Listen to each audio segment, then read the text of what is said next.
a question for the witness, and maybe to put all of us in check, I don't mind if any of the counsel says na medyo hindi maayos yung question. I mean, given what happened yesterday and today, and there are questions that could prejudice the case either way, as long as we call each other out respectfully, to the both counsels, you cannot correct a senator judge, but I don't mind if you think it prejudices. That's your duty to your client. Yeah, sure. So this isn't the start of the 2 minutes yet. Sa magandang hapon, Mr. Witness. Good afternoon, Your Honor. Medyo mahaba na yung pag-upo mo dyan, but allow me a few questions. No? Yung circumstance lang, so paano nagsimula yung investigasyon na na-involve ka? Were you from the start o hindi? At written instructions ba to? O sinabi, oy, may investigasyon tayo? Just konting clarity, paano na umpisa yung specific investigation? And was it based on the November 3 video? Tama ba? November 23, Your Honor. Okay. It all started, I received a phone call, sir, from my executive officer that there is a video wherein there is a statement given by the Vice President, which is classified as threat, and I was tasked and assigned to investigate the case, sir. Okay. So basically, ganun yung pagkasabi na I'm tasking you to look at the video, investigate. Yes, Your Honor. Were you working alone or with a group? With a group, Your Honor. NBI group? Yes, Your Honor. And was this, is there an interagency also or just purely NBI? Don't have personal knowledge. Maybe our chief, sir, has the Okay. knowledge on that, sir. Yes. No, that's all I asked for naman, yung personal knowledge. Yes, Your Honor.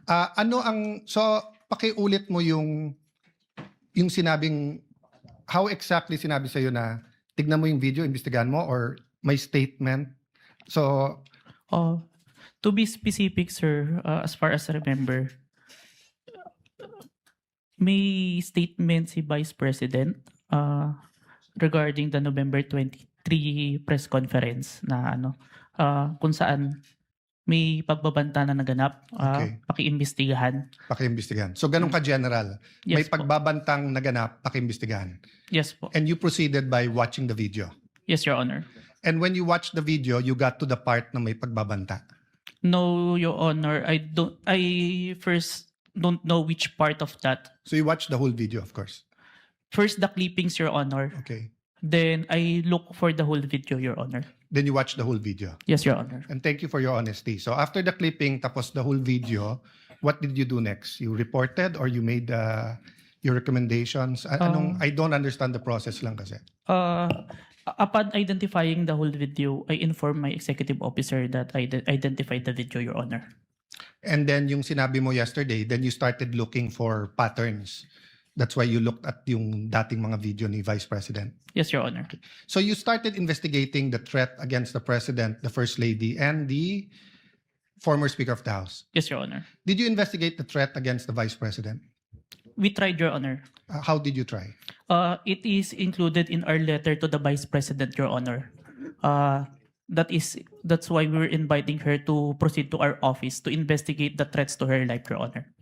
How about the vlogger who asked her about Oplan or whatever they call that Romanov? Did you invite them? Yes, Your Honor.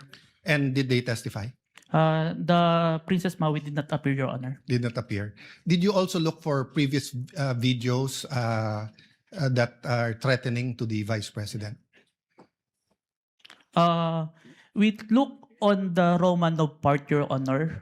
Okay. But we identify a different person who first mentioned the Romanov, Your Honor. Did you coordinate with the PSG? I have no personal knowledge, Your Honor. You yourself? Yes, Your Honor. Maybe our chief, Your Honor. Yeah. But you are aware that the primary responsibility of protecting both the President and the Vice President is the PSG? Yes, Your Honor. So isn't it fair to say that any investigation against a threat to the first family, the President, or the Vice President, you would normally ask the PSG if they received any threat? I have no personal knowledge, Your Honor. No, I'm asking, hindi ba normal sa investigation kung sino yung primary agency na taga-protekta na lumalaban dun sa threat ay tatanungin natin? Yes, Your Honor. So bakit hindi tinanong ng NBI ang PSG? Or in your case, why didn't you ask the PSG? Maybe it can be answered by Chief, Your Honor. No, I'm not. I will ask your chief also. I'm asking you, when they said, look at this, you looked at other videos, you tried to get Princess Maui, you tried to get the vice president, but you didn't contact the PSG for the first lady, for the president, and for all you know, the PSG will tell you right there and there, the threat is real, or the PSG will say, politika lang yan. Diba? Both the vice president and the president are protected by the PSG. So why wasn't so nakalimutan lang or wala sa procedure nyo or Your Honor, there is already a statement from the National Security Council, Your Honor, that it is an active threat, Your Honor. That's why we start investigation. yes, and the primary group that will know if it's an active threat is the PSG. So if this was the United States, it will be the Secret Service. So whether the FBI or the CIA, state troopers, the federal marshals, kung sino man mag-iimbestiga, parati nilang tatanungin yung Secret Service. So I'm just curious why we did not ask the PSG input. Kindly Baka- wind up, Senator Cayetano. Senator Okay. Judge Cayetano. So my last question is, how did you characterize the threat of the vice president to the president? Given that ang exact words niya, huwag kang mag-alala ma'am sa security ko kasi may kinausap na akong tao, sinabi ko sa kanya, kapag pinatay ako. So that I'll be fair to you and not vague, no? Did that phrase, kapag pinatay ako, have any bearing in your investigation? Yes, Your Honor. And what was that bearing or thoughts in your mind? First of all po, dun sa statement, may nakausap na po. It already took place before pa yung mangyari yung meeting. And nung Excuse me. condition, I'm not talking about yung may kinausap Apo. na para pumatay. Ang sinasabi ko, yung sinabi niya na pag pinatay ako, yes, Your Honor. how did that affect your investigation? There is a condition na kapag pinatay siya. But as we can see, it's only applicable if there is only two parties.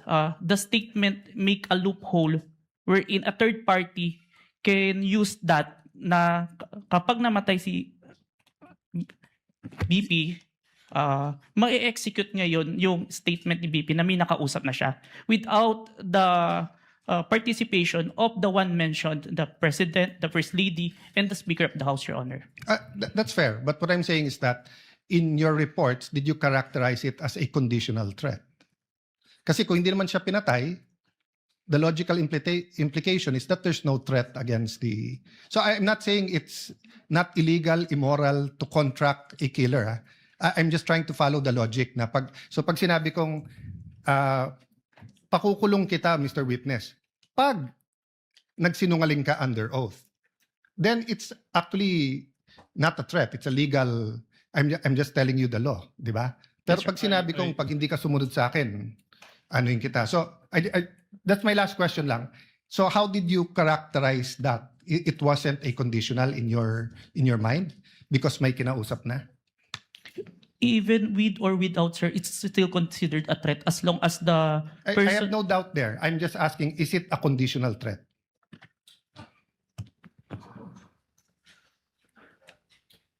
Based on our affidavit, sir, I believe it's conditional, which Based in your affidavit. affidavit. But your initial assessment, yung personal mo as an investigator, this is an investigation of the whole NBI, but yung personal mo.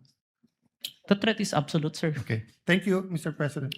Thank you. Thank you, Senator Judge Cayetano. Yeah. We